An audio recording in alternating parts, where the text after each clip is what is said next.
Dear student, আশা করি তোমরা সবাই ভালো আছো। অন্বেষা একাডেমি ইউটিউব চ্যানেল থেকে আমি আশিস আর সবাইকে আন্তরিকভাবে শুভেচ্ছা ও অভিনন্দন জানিয়ে শুরু করছি আমাদের আজকের ক্লাস। আমাদের আজকের ক্লাস অষ্টম শ্রেণীর গণিত 8.2 সম্পাদ্যের অনুশীলনী 13 গ। তা 13 গয়ে আমরা যেটা শিখবো সেটা হচ্ছে 13 নম্বর প্রশ্নের চতুর্ভুজ আঁকতে হবে। চারটি বাহুর দৈর্ঘ্য 3.2 সেন্টিমিটার, 3.5 সেন্টিমিটার, 2.5 সেন্টিমিটার, 2.8 সেন্টিমিটার এবং কর্ণ 5 সেন্টিমিটার দেওয়া আছে, অর্থাৎ আমরা চতুর্ভুজটা আঁকবো। তাহলে দেখো, এখন আমরা এই চতুর্ভুজটা কিভাবে আঁকতে পারি। তাহলে প্রথমে আমরা কি করব, এই চতুর্ভুজের বাহুগুলোর দৈর্ঘ্য নিব এবং কর্ণটা নিব, নেওয়ার পরে আমরা চতুর্ভুজটা আঁকবো। তাহলে এখন দেখেন আমরা নেই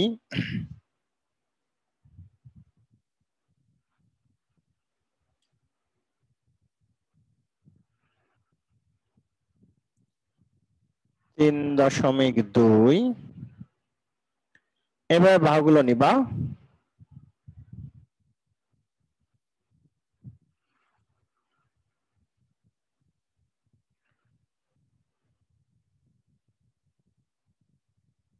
তারপরে 3.5,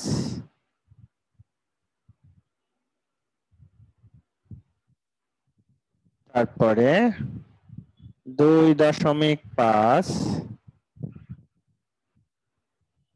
তারপরে 2.8, তারপরে 1 2 3 4টা এবং কর্ণ কর্ণটা বড় নিতে হবে।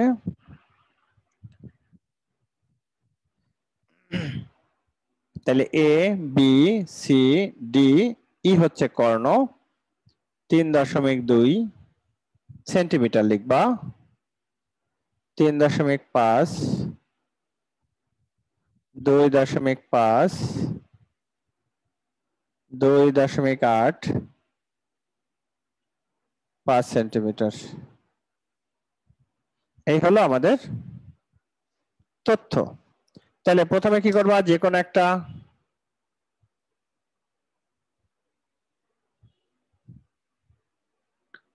রশ্মি বিই নেব। যে কোনো রশ্মি বিই নেই। বি থেকে কর্ণ ই এর সমান করে, বি থেকে কর্ণ ই এর সমান করে এখানে বিডি অংশ কাটো। বিডি অংশ কাটলাম কর্ণ ই এর সমান করে। ওকে, এখন এ সমান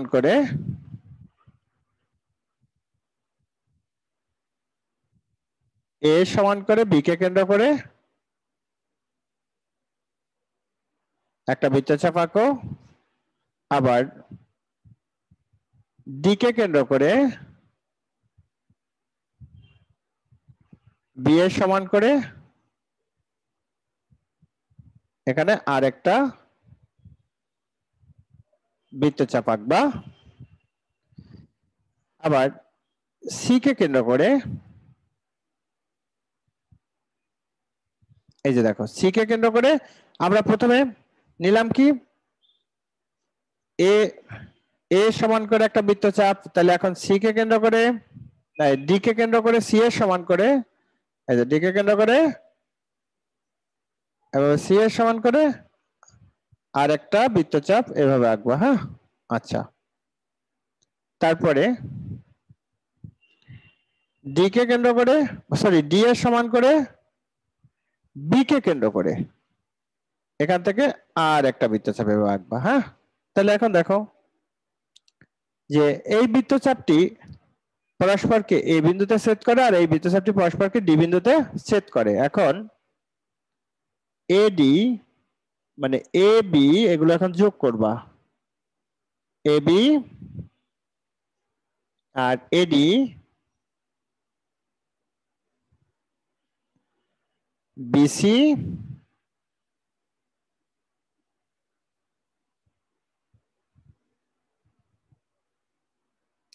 আর সিডি এগুলো যোগ করো। তাহলে দেখেন এটা হচ্ছে এ বি সি ডি হয়ে গেল আমাদের এবিসিডি একটা চতুর্ভুজ। তো লক্ষ্য করো আমরা কিভাবে আঁকলাম এটা আরেকবার একটু ব্যাখ্যা করি। একটা চতুর্ভুজের চারটি বাহু A B C D E, আর চারটা বাহু আর একটা কর্ণ ই দেওয়া আছে, চতুর্ভুজটি আঁকতে হবে। যে কোনো রশ্মি বি নেই, বি থেকে ই কর্ণ ই এর সমান করে বিডি অংশ কাটি। এখন বি ও ডি কে কেন্দ্র করে এ ও বি এর সমান করে একই দিকে দুইটা বৃত্তচাপ আঁকি, বৃত্তচাপ দ্বয় পরস্পর এই বিন্দুতে ছেদ করে। আবার বি ও ডি কে কেন্দ্র করে, এখন যেহেতু আমরা সিটা এভাবে দিয়েছি তখন লিখবো যে ডি ও বি কে কেন্দ্র করে সি ও ডি এর সমান ব্যাসার্ধ নিয়ে এর বিপরীত দিকে দুটি বৃত্তচাপ আঁকি, বৃত্তচাপ দ্বয় পরস্পর সি বিন্দুতে ছেদ করে। তখন বিসি আর সিই যোগ করব আর এবি আর এডি যোগ করব। তাহলে কি হলো, এবিসিডি এই উদ্দিষ্ট চতুর্ভুজ অঙ্কিত হলো। তো ডিয়ার স্টুডেন্ট, এই যে আমরা সম্পাদ্যটা আঁকছি, আসলে এই বর্ণনাগুলো কিন্তু তোমরা তোমাদের নিজেদের মতো করে শিখে নিবা। তো এই হলো আমাদের 13 গ নাম্বারের চিত্র। তো যারা এই 13 গটা বুঝতে পারছো তারা কিন্তু 13 ঘ নাম্বারটা ইজিলি পারবা। অর্থাৎ এই 13 গ যেভাবে আঁকতে হয়েছে 13 ঘ নাম্বারটাও ঠিক একইভাবে তোমরা আঁকতে পারবা। তো এখানে কোন রকমের কোনো ইয়ে নাই। দেখো প্রশ্নটা কি আছে 13 ঘয়ে, ঘয়ে আছে ওই চারটা বাহু একটা কর্ণ আছে, চতুর্ভুজটি আঁকতে হবে। চারটা বাহু একটা কর্ণ, দেখো আছে কি চারটি বাহুর দৈর্ঘ্য 3.2, 3 সেন্টিমিটার, 3.5, 3.8, একটি কর্ণ 5 সেন্টিমিটার। তাহলে চতুর্ভুজটি আঁকতে হবে। তাহলে একইভাবে মাপ নিব, নিয়ে আমরা এভাবে আরেকটা চতুর্ভুজ আঁকবো, তখনই আমরা 13 ঘ নাম্বারটাও পারবো। এই 13 ঘ নাম্বারটা তোমরা এটার মতো করে নিজেরা করবা, এটার জন্য কোনো লেকচার আমাদের থাকবে না। তারপরে যদি রিকোয়েস্ট আসে তখন আমরা প্রয়োজনে একটা লেকচার দিব। তো ডিয়ার স্টুডেন্ট, এই ছিল আমাদের আজকের লেকচারের আলোচনার বিষয়। যদি আমাদের এই ক্লাসগুলো ভালো লাগে তাহলে অবশ্যই আমাদের চ্যানেল সাবস্ক্রাইব করে সাথে থাকবা।